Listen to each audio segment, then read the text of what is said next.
सभी को नमस्कार। आज हम बात करेंगे ईज़ माई ट्रिप शेयर के बारे में, जिसका अभी रिसेंटली रिजल्ट आया है। रिजल्ट अगर हम देखें तो एक डिसेंट सा सेल्स ग्रोथ दिखी हुई है, जो कि पिछले क्वार्टर 161 से 164 हुई है करोड़, और पिछले ईयर 117 से 164 हुई है, which is a good year on year growth. But EBITDA margin भी अच्छा 16% से ग्रोथ हुआ है। बट नेट प्रॉफिट अगर आप देखोगे तो it is negative. Negative 15 crore का यहाँ पे नेट प्रॉफिट रिपोर्ट हुआ है, जबकि पिछले क्वार्टर में 45 एंड पिछले ईयर 31 था। सो ये एक सरप्राइजिंगली इसको डिटेल में देखना पड़ेगा कि यहाँ पे क्या प्रॉब्लम हुआ है। और ईपीएस भी अगर इसका देखा जाए तो अकॉर्डिंगली ही नेगेटिव में रिपोर्ट हुई है, 150% ईपीएस डाउन हुआ है। सो ईज माई ट्रिप, जैसे कि सबसे पहले वार्निंग की, ये एक स्मॉल कैप कंपनी है, 7000 मार्केट कैप इसका साइज है। सो यहाँ पे हमारा इन्वेस्टमेंट कभी भी हैवी नहीं होगा, 5% of total portfolio is good enough.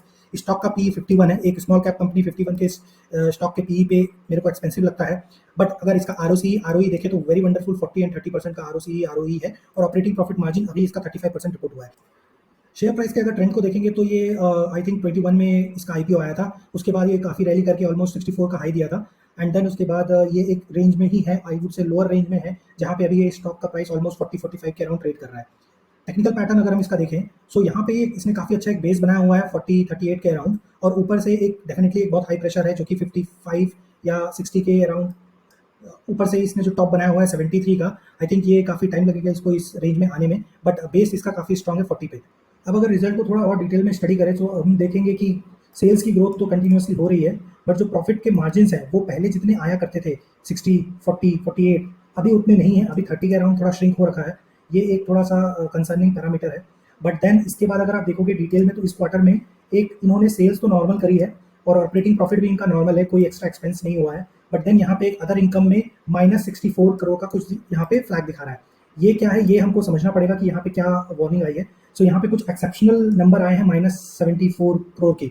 इसको स्टडी करना पड़ेगा कि ये क्या है, हमको इसके लिए डेफिनेटली डिटेल पीडीएफ देखेंगे इसी वीडियो में और आगे समझेंगे। अकॉर्डिंगली देखा जाए तो फिर उसका इम्पैक्ट पूरा प्रॉफिट आफ्टर टैक्स में पड़ा हुआ है, प्रॉफिट पूरा नेगेटिव में आ गया है, और ईपीएस भी पूरा नेगेटिव में आ गया है। सो ये थोड़ा सा अभी के लिए कंसर्निंग है।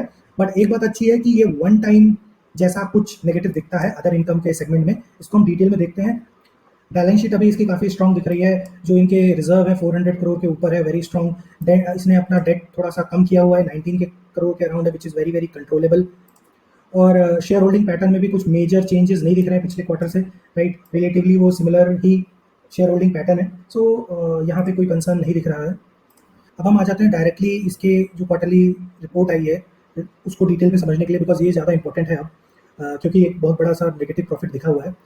मैं जूम करने की कोशिश करूँगा, हो सकता है उतना क्लियरली दिखे ना, बट ये पीडीएफ है, इसमें कुछ ज़्यादा किया नहीं जा सकता।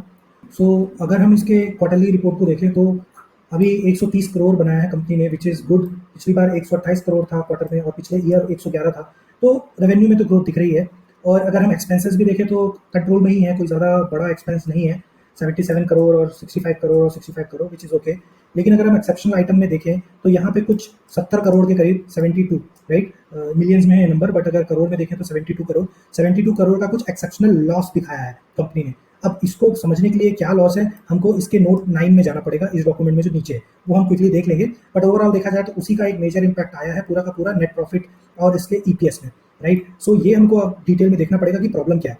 सो अब हम आ जाते हैं यहाँ के पॉइंटर्स में, और पॉइंट नंबर 9 को जाके स्टडी करेंगे। यहाँ पे एक एक्सेप्शनल लॉस के बारे में बताया गया है, इसको हम समझते हैं कि ये एग्जैक्टली क्या हुआ है।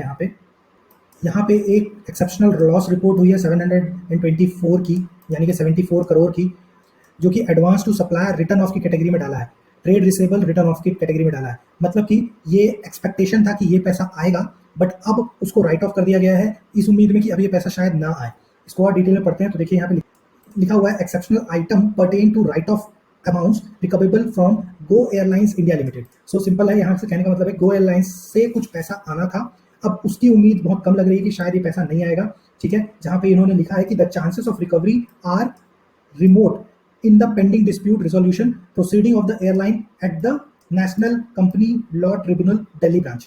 So कुछ केस चल रहा होगा गो एयरलाइंस का, काफ़ी ये अभी फाइनेंशियली स्ट्रगल कर रही है, तो हो सकता है इसकी वजह से ये पैसा जो आने वाला था, अब इसकी उम्मीद कम है कि ये पैसा शायद नहीं आएगा, और इसको ऑलरेडी ईज माई ट्रिप ने रिपोर्ट कर दिया कि शायद ये हमारा लॉस हो गया है, अब ये पैसा नहीं आएगा।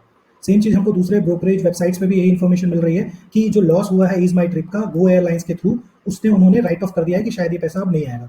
सो इसका मतलब अभी तो ये होता है कि ये क्वार्टर उतना स्ट्रांग नहीं दिख रहा है, ठीक है।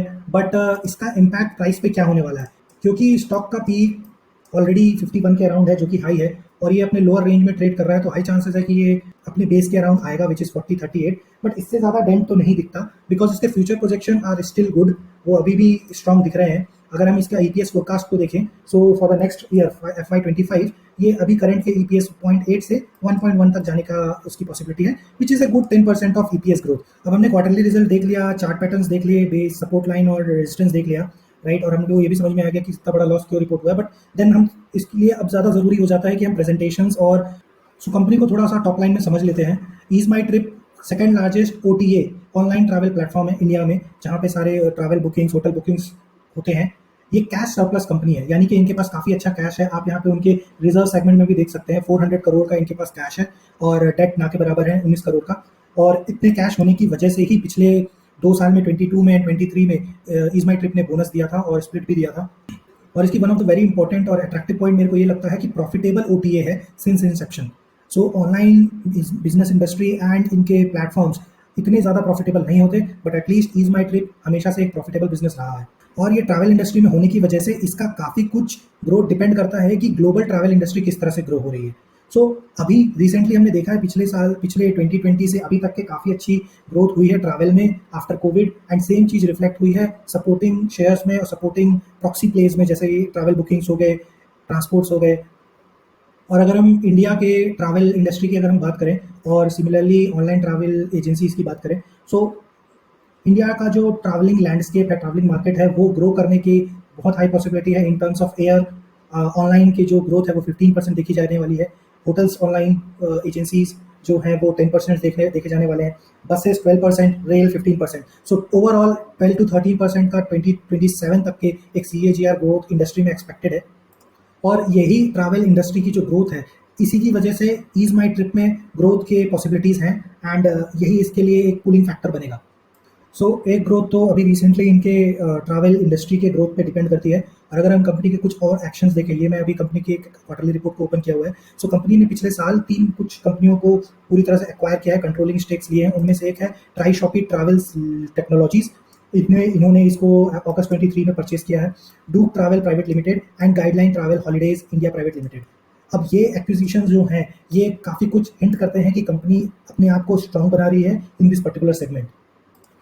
सो कंक्लूजन अगर मैं ईज माई ट्रिप पे दूँ तो रिलेटिवली उतना स्ट्रॉन्ग रिजल्ट तो नहीं है, बिकॉज एक डेंट आया हुआ है, एंड उसकी वजह से स्टॉक रिएक्ट कर सकता है, अंडर परफॉर्म कर सकता है बिकॉज ऑफ हाई PE। सो यहाँ पे लेकिन एक अच्छा स्ट्रॉन्ग बेस दिख रहा है 38-40 पे, जो कि एक अच्छा एक्यूमुलेशन पॉइंट हो सकता है अगर आप इन्वेस्टेड रहना चाहते हैं। बट अगेन ये कंपनी का जो पूरा फ्यूचरिस्टिक ग्रोथ है वो outside travel industry plus online travel industries and booking पे काफ़ी कुछ डिपेंड करता है, एंड कैश रिच होने की वजह से ये कंपनी काफ़ी सेफ बेट लगती है। But at the end of the day it's a small cap company, तो आपका इन्वेस्टमेंट भी उसी प्रपोर्शन में होना चाहिए। ये एक पॉइंट आपको याद रखने की जरूरत है। प्लस ये जो इनके नेगेटिव प्रॉफिट्स आए हैं, ये हमको और अगले आने वाले क्वार्टर्स में सिमिलरली ट्रैक करना पड़ेगा कि किस तरह से स्टॉक इन पर रिएक्ट करता है। सो कंपनी में पोटेंशियल तो है। अभी तो कॉन्फ्रेंस कॉल का ट्रांसक्रिप्ट यहाँ नहीं आया है, बट अगर आपको इंटरेस्ट है कि मैं उस पर भी एक वीडियो बनाऊँ तो कमेंट में आप बताइए, बिकॉज कंपनी मुझे एज ए स्मॉल कैप काफ़ी अट्रैक्टिव लगती है। But at this point of time मैं थोड़ा वेट करूँगा अगेन यहाँ पे भी, क्योंकि इसके जो प्राइस है वो अभी और शायद नीचे आएगा, बिकॉज इतना स्ट्रॉन्ग अभी इसका रिजल्ट नहीं आया है। सो डेफिनेटली या तो ये कंसोलिडेट करेगा या नीचे आएगा, सो तब देखेंगे। सो अभी के लिए इतना ही। चैनल पे अगर आप नए हैं तो प्लीज़ सब्सक्राइब कीजिए। देखिए, मेरे चैनल में इसी तरह की डिटेल एनालिसिस की ही बातें होंगी और वीडियो शायद लंबे ही बने, बट अगर आपको इस तरह का डीप अंडरस्टैंडिंग और डिसिप्लिन इन्वेस्टिंग करनी है तो चैनल को सब्सक्राइब कीजिए, वीडियो को लाइक कीजिए और सेव कर लीजिए, क्योंकि हो सकता है 3 महीने के बाद जब आपका मन करेगा वापस से इन शेयरों को खरीदने का, तो यही वीडियो आपको दोबारा देख करके कॉन्फिडेंस मिलेगा और हेल्प मिलेगी। सो अभी के लिए इतना ही। Thank you everyone.